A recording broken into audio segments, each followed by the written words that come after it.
Hello, hello, Taurus Collective. Ako po ito, si James from James Tarot PH. Ito po ang inyong monthly reading for April 2026. So napaka-bilis ng panahon. Nasa 4th month na po tayo. So na po naghihintay para sa inyo. Let's begin. Holy Spirit, Spirit Guides, ibigay po natin sa mga mahal kong Taurus ang mensaheng dapat nilang malaman for the month. So inhale and exhale your cards for the month.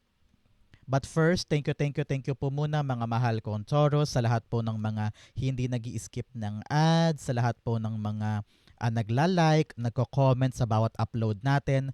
Malaking tulong po yan sa akin every time po na meron tayong libreng reading para po sa inyo.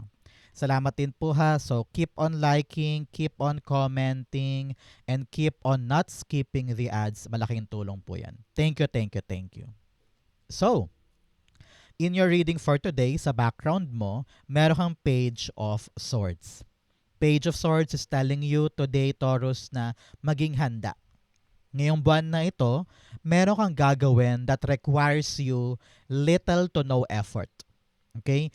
Pag sinabihan ka na, huy Taurus, tara dun. Huy Taurus, baguhin natin to. Huy Taurus, kailangan ka dyan. You need to prepare yourself to act pag kinakailangan ka sa isang bagay. Okay? Panahon to para hindi sabihin na, ay ayoko, hindi ko pa kaya. Ay wag na lang, sa iba na lang. Ay ayokong gawin, sa iba mo na lang ipasa. No. Your spirit guides are telling you na kapag kinailangan ka, nandoon ka. You need to act. And sometimes, minsan, hindi tayo preparado. At okay lang yun. Ang importante, meron kang kahandaan na simulan, aksyonan, itawid, or i-accomplish yung isang bagay. Okay?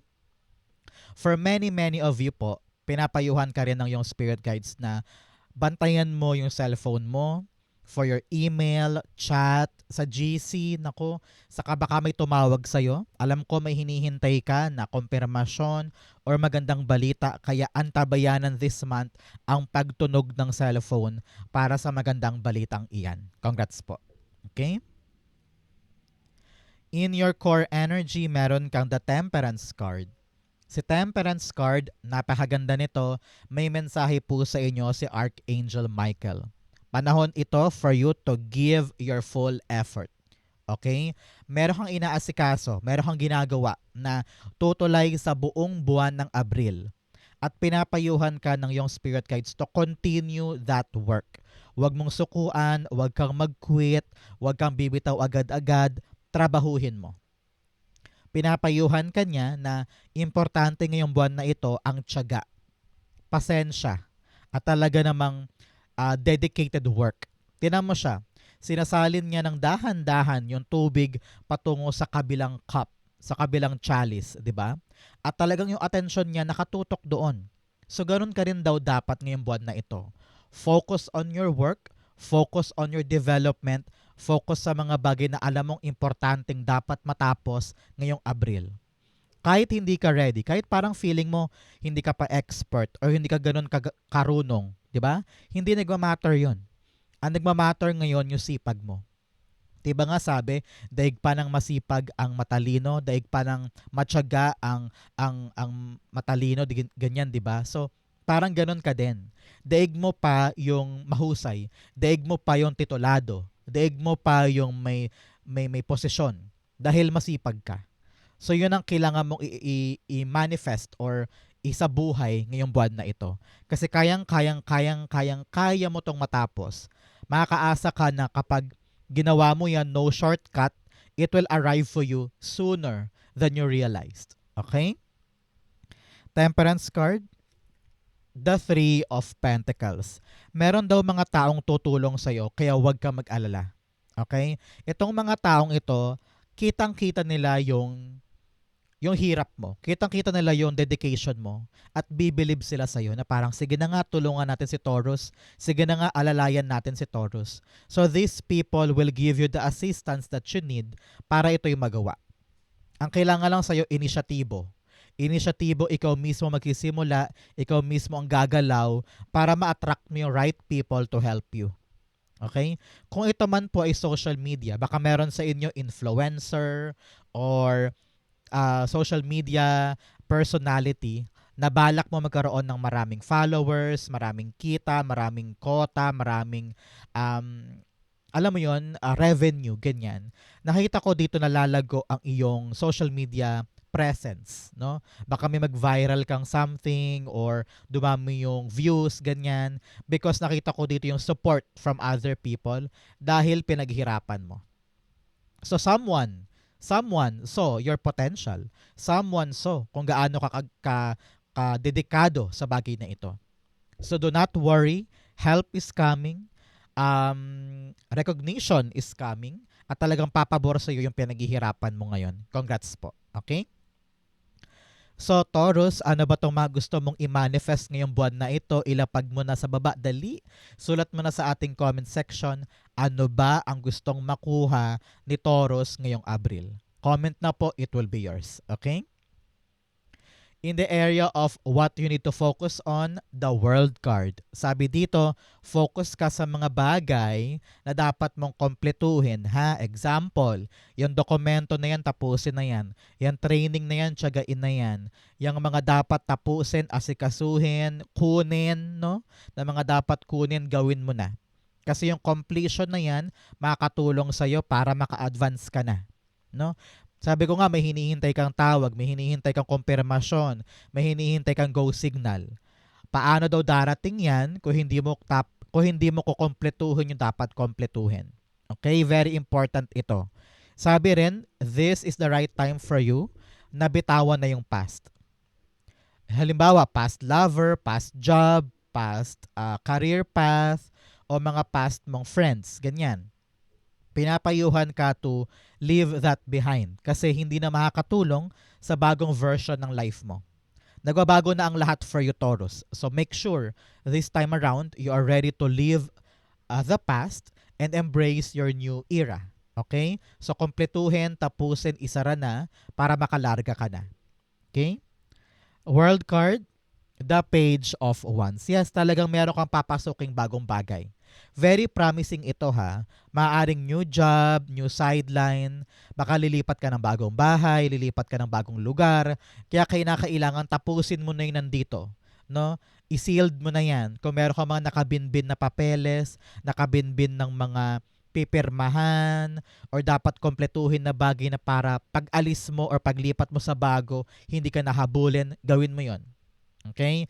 Make sure na nakatay na yan in good ribbon, no? Secured, safe, done, no?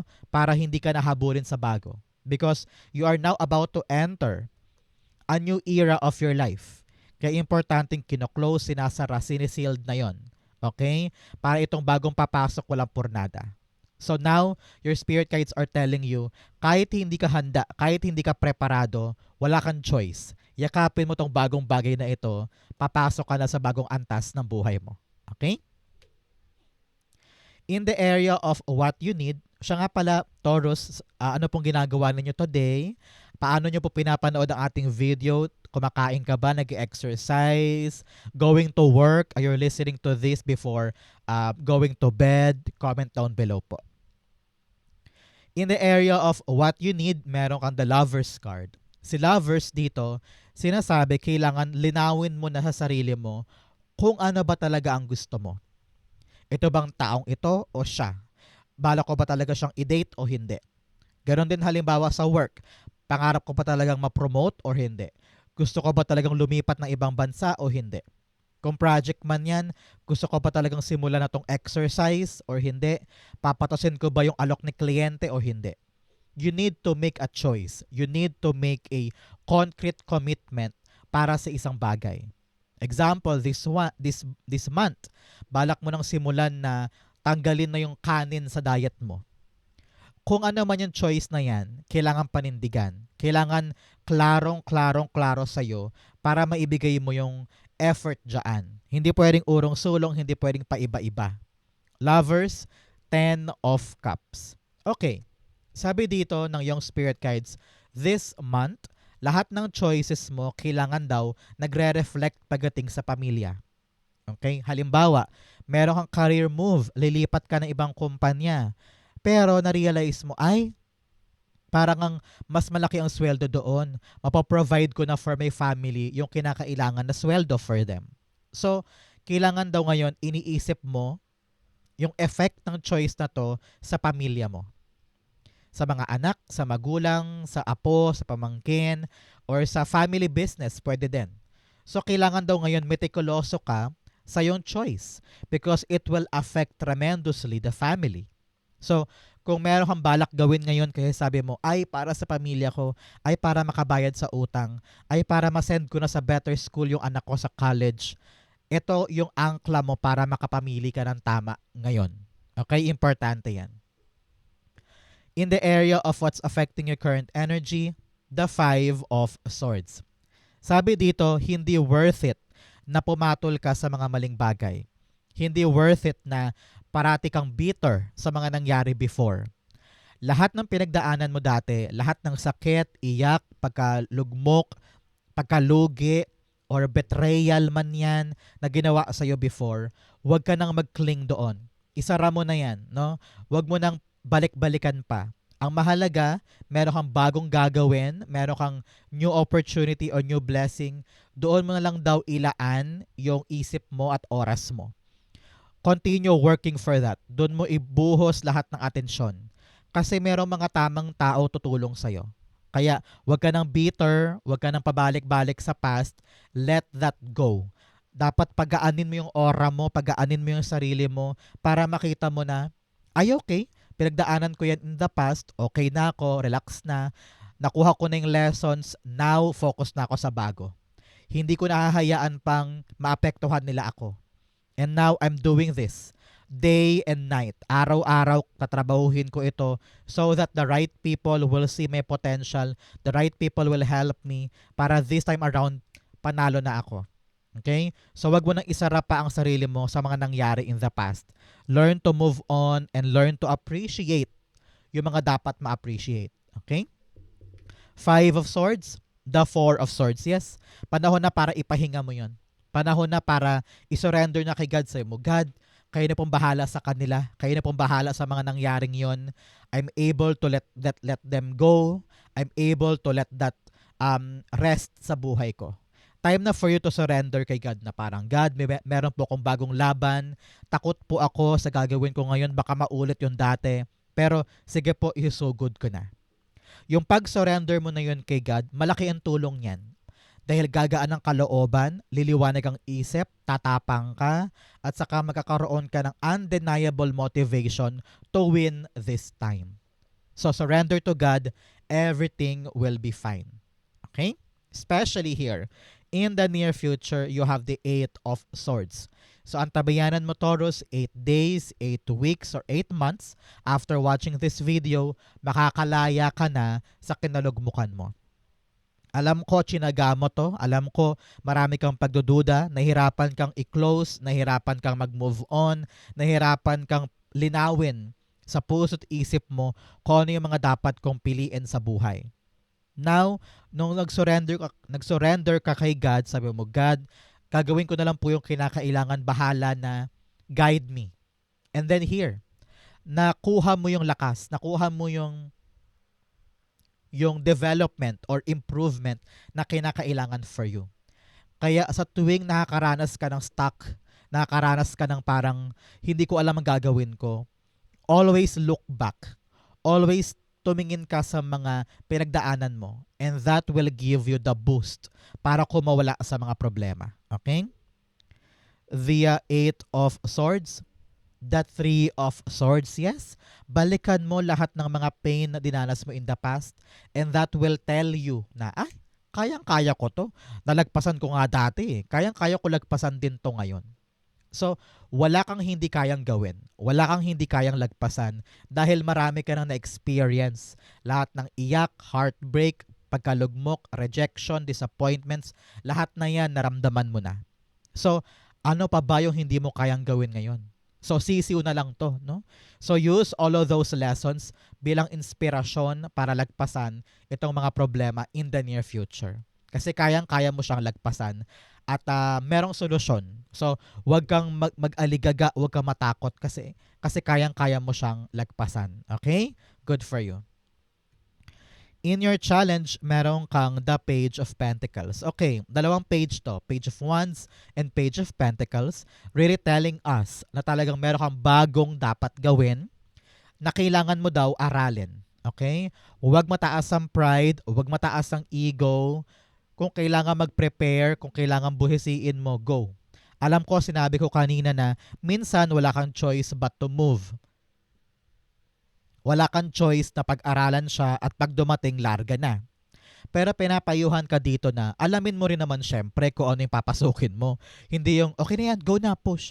Kailangan syempre maingat ka pa din, aalamin mo. Pero yung ibang bagay na wala na sa kamay mo, na ang hirap-hirap i-grasp, ang hirap-hirap intindihin, hayaan mo na yun. Ang importante, malinaw sa'yo yung hakbang, yung gagawin, yung proseso, yung kinakailangan, para pagpasok mo doon, syempre may bala ka naman. Okay? So, panahon to para maging fighter ka and give things a chance. Nakita ko dito na huwag mo daw baliwalain basta-basta yung mga bagay na dumarating para sa'yo. Panahon to for you to try something new. Tignan mo lang, buhisiin mo lang para makita mo kung para sa'yo. Okay? Important yan for you. In your fortune, meron kang discovering truth, you stand in the light of truth. Sabi dito, dapat daw nakabase ka sa katotohanan. Kasi yung katotohanan na yan, yan yung mapanghahawakan mo para kahit anumang mangyari, alam mong kayang-kaya mong gawin yung isang bagay. At alam mong hindi ka lugi at alam mong meron kang mapangkakapitan. Okay? So, go with the truth, stand with the truth, okay ka. Especially, here in your fortune, you have the Justice card. Talaga namang divine justice ito. Archangel Michael really is giving you that protection. Okay? Kung meron po sa inyo nag-undergo ng legal battles, halimbawa, dokumento, agawan sa lupa, sa bahay, or meron kang legal things, kung ano man yung legal na bagay na yan, this is a good sign for you. Papabor sa'yo yung nangyayari. And asahan mo na yung outcome will be in your door or in your corner. Okay? Congrats po. Many of you ngayong buwan na ito, bibigyan ng tsansa ni universe na maitama kung ano man yan. Nakita ko dito kung ano man yung sinacrifice mo before, kung ano man yung pinabayaan mo before, at talaga namang isinuko mo before. Now, ibibigay na sa'yo yung karapat-dapat para sa'yo. No? Halimbawa, nagparaya ka sa kapatid mo, nagparaya ka sa gantong co-worker. Ngayong buwan, yung good karma darating sa'yo. Congrats po. Okay? Justice card, the Three of Cups. Yeah, celebration ito. Meron kang 3-3. Okay. Meron daw po kayo na mayapang kamag-anak na kahit nasa kabilang buhay sila, pinoprotektahan ka pa rin hanggang ngayon. So mamaya after watching this video, magtirik ka ng kandila o kaya magdasal ka bilang pasasalamat sa iyong mga namayapang kamag-anak for their protection and guidance. Okay? So, Three of Cups, the Justice card, yes. Yung hustisya makukuha mo kaya mag-celebrate ka. Yung bagay na akala mong talo ka na, akala mo failure ka na parang unfair dati, ngayon buwabawi na ang kapalaran, ibibigay sa iyo ang para sa iyo, and you will celebrate that with friends, family, and loved ones. Kaya antabayanan mo talaga yung announcement, yung magandang balita, it will be given to you. Congrats po. Okay? Time to celebrate, time to have fun, i-harvest mo talaga ngayon yung good karma. Congrats po. In your divine messages, meron kang have faith in your dreams. Maniwala ka, manali ka sa pangarap mo, ituloy mo yan, trabahuhin mo yan, it will lead you to a successful outcome. Okay? You also have strength. Okay, ngayong buwan na ito, Taurus, magpakatatag ka, magpakatibay ka. Hindi porket may obstacle, hindi porket may problema, bibitaw ka kaagad. Lagi mo iniisip na, ay siguro hindi para sa akin to, ang daming harang eh. No. Those harang ay talaga namang test lamang to make sure ni universe talagang seryoso ka sa bagay na ito. So, continue moving, continue creating, continue working. Yung tibay mo na yan kasama na hard work will definitely give you the good harvest. Okay? Strength card, the Queen of Swords. Yes, kailangan ngayon make a choice, make a decision na parang sige, tsatsagain ko to, pag sumikapan ko ito, hindi ko bibitawan, mag-focus ako, go. Kailangan dito talaga na maliwanag sa iyo, Taurus, kung ano yung kinakailangan mong gawin, kung ano yung responsibilidad mo, kung ano yung action mo. Kapag binigay mo yan, bunga ang dala sa'yo. So, commit, make a decision, maging disiplinado ka dyan, pabor sa'yo ang outcome. Okay? Outcome mo yan, but first bigyan muna kita ng fortune cards. Meron kang bull, do not back down from opposition, show strength and fortitude. Yes, wag na wag kang aatras, wag na wag kang mag-give in. Pag lalo kang ginigipit or pinapahirapan, lalo kang lalaban. Okay? You have table, hard work ahead. Sabi ko nga sa inyo, kailangan tiyagain, kailangan tibayan, kailangan mong pag-aralan, kailangan mong sumugod, no? Kahit na parang feeling mo hindi ka prepared, hard work will pay off soon. Okay? Another message, meron kang goldfish, increase in material wealth or spiritual growth. Sabi dito, lalago ang kaperahan, lalago ang iyong spiritual power. So now, talaga namang may advancement, may improvement sa'yo. You also have ant, work, achievement, and success. Yes, in that right order. Trabaho, pagkilala, tagumpay. So gawin mo lang yung magagawa mo ngayon. People will notice you, people will applaud you, and people will value what you're trying to do here at darating sa iyo yung magandang bunga sa bagay na yan. Okay? Ang outcome ni Taurus for April 2026, patulay ng May, meron po kayong The Magician card. Wow! Wow, na-shock naman ako doon. Really, really, really, the time is now. Para to pa rin yung manifestation, para hakbangan yung mga bagay na gusto mong makuha.